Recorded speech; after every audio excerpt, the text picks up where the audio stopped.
माता दी। आज हम लोग पढ़ेंगे श्री दुर्गा सप्तशती माँ का नवा अध्याय। 8 अध्याय हम लोग पूर्ण कर चुके हैं। 8वां अध्याय को सुनने के लिए हमारे पिछले वीडियो को अवश्य देखें। आज हम लोग पढ़ेंगे सप्तशती माँ का दुर्गा सप्तशती रूप का नवा अध्याय, जिसमें प्रसंग आएगा निशुंभ वध का। तो आइए सब सर्वप्रथम माँ का ध्यान करते हैं। मैं अर्धनारीश्वर के श्री विग्रह की निरंतर शरण लेता हूँ या लेती हूँ। उसका वर्ण बंदूक पुष्प और सुवर्ण के समान रक्त पीत मिश्रित है। वह अपनी भुजाओं में सुंदर अक्षमाला, पास, अंकुश और वरद मुद्रा धारण करता है। अर्धचंद्र उसका आभूषण है तथा वह 3 नेत्रों से सुशोभित है। राजा ने कहा, भगवान, आपने रक्त बीज के वध से संबंध रखने वाली देवी चरित्र का यह अद्भुत महात्म मुझे बतलाया है। आप रक्त बीज के मारे जाने पर अत्यंत क्रोध से भरे हुए शुंभ और निशुंभ ने जो कर्म किया है उसे मैं सुनना चाहता हूँ। ऋषि कहते हैं, राजन, युद्ध में रक्त बीज तथा अन्य दैत्यों के मारे जाने पर शुंभ और निशुंभ के क्रोध की सीमा न रही। अपनी विशाल सेना इस प्रकार मारी जाती देखकर निशुंभ अमर्ष भरकर देवी की ओर दौड़ा। उसके साथ असुरों की प्रधान सेना थी। उसके आगे पीछे और पार्श्व भाग में बड़े बड़े असुर थे, जो क्रोध से ऊंट अपने चबाते हुए देवी को मार डालने के लिए आए। महापराक्रमी शुंभ भी अपनी सेना के साथ मात्र गणों के साथ युद्ध करने के लिए क्रोधवश चंडिका को मारने के लिए वहां आ पहुंचा। तब देवी के साथ शुंभ और निशुंभ घोर संग्राम छिड़ गया। वे दोनों दैत्य मेघों की भांति बाणों की वर्षा करने लगे। उन दोनों के चलाए हुए बाणों को चंडिका ने अपने बाणों के समूह से तुरंत काट डाला और सहस्त्र समूहों की वर्षा करके उन दोनों दैत्यपतियों के अंगों में भी चोट पहुंचाई। निशुंभ की तीखी तलवार और चमकती हुई ढाल देखकर देवी के श्रेष्ठ वाहन सिंह के मस्तक पर प्रहार हुआ। अपने वाहन को चोट पहुंचने पर देवी ने क्षुरप्र नामक बाण से निशुंभ की श्रेष्ठ तलवार तुरंत ही काट डाली और उसकी ढाल को भी, जिसमें 8 चांद जड़े हुए थे, खंड खंड कर डाला। ढाल और तलवार के कट जाने पर उस असुर ने अपनी शक्ति चलाई, किंतु सामने आने पर देवी ने चक्र से उसके भी 2 टुकड़े कर दिए। अब तो निशुंभ क्रोध से जल उठा और दानव ने देवी को मारने के लिए अपना शूल उठाया, किंतु देवी के समीप आने पर उसे भी मुक्के से मारकर मां ने चूर्ण कर दिया। तब उसने गदा घुमाकर चंडी के ऊपर चलाया, परंतु वह भी दोनों देवी के त्रिशूल से कटकर भस्म हो गए।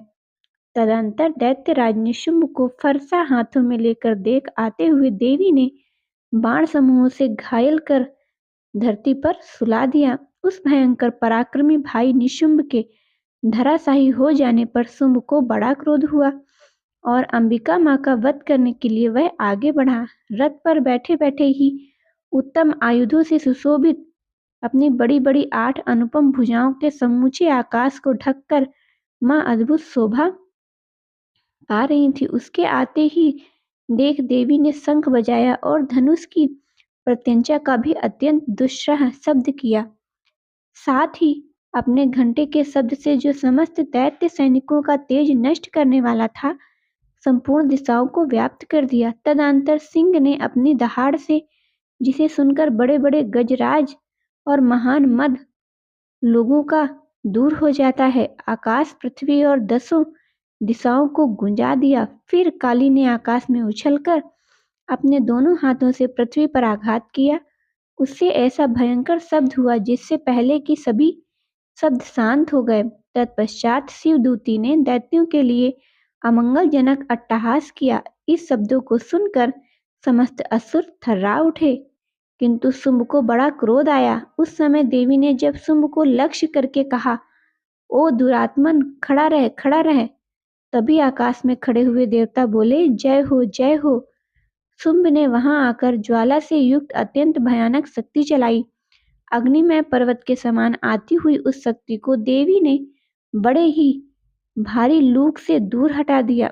उस समय शुंभ के सिंहासन सिंहनाद से तीनों लोग गूंज उठे।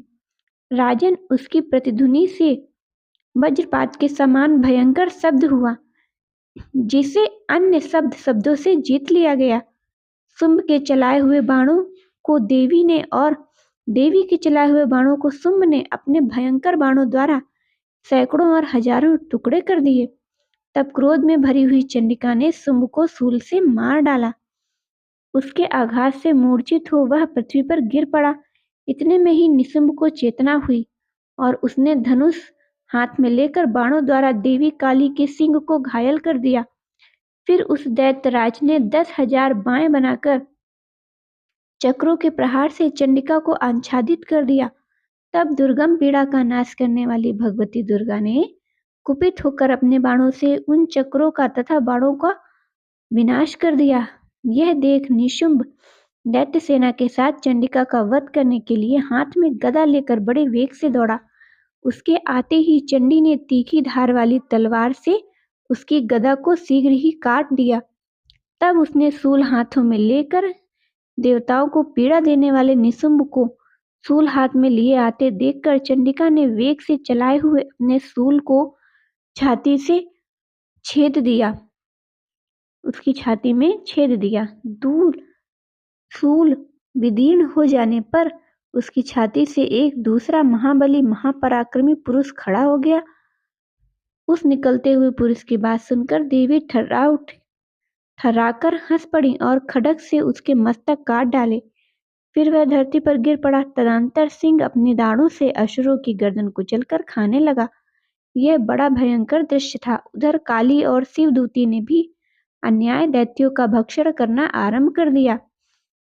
कौमारी की शक्ति से विदीर्ण होकर कितने ही महादैत्य नष्ट हो गए। ब्रह्माणी के मंत्र मूत्र से जलकर निस्तेज हो गए। कितने ही भाग खड़े हुए। कितने ही दैत्य महेश्वरी के त्रिशूल से छिन्न भिन्न होकर धराशायी हो गए। वराही के थूथुन से आघात होकर कितने ही पृथ्वी पर चकनाचूर हो गए। वैष्णवी ने भी अपने चक्र से दानवों के टुकड़े टुकड़े कर डाले। एद्री हाथी ने छूटे हुए वज्र से कितने ही प्राणों के हाथ धो बैठे। कुछ असुर नष्ट हो गए और कुछ महायुद्ध से भाग गए तथा कितने ही काली शिवदूती और सिंह के ग्रास बन गए।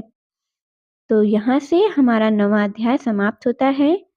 बोलिए दुर्गे मैया की जय। 10वां अध्याय सुनने के लिए हमारे चैनल को लाइक करें, शेयर करें और सब्सक्राइब अवश्य करें।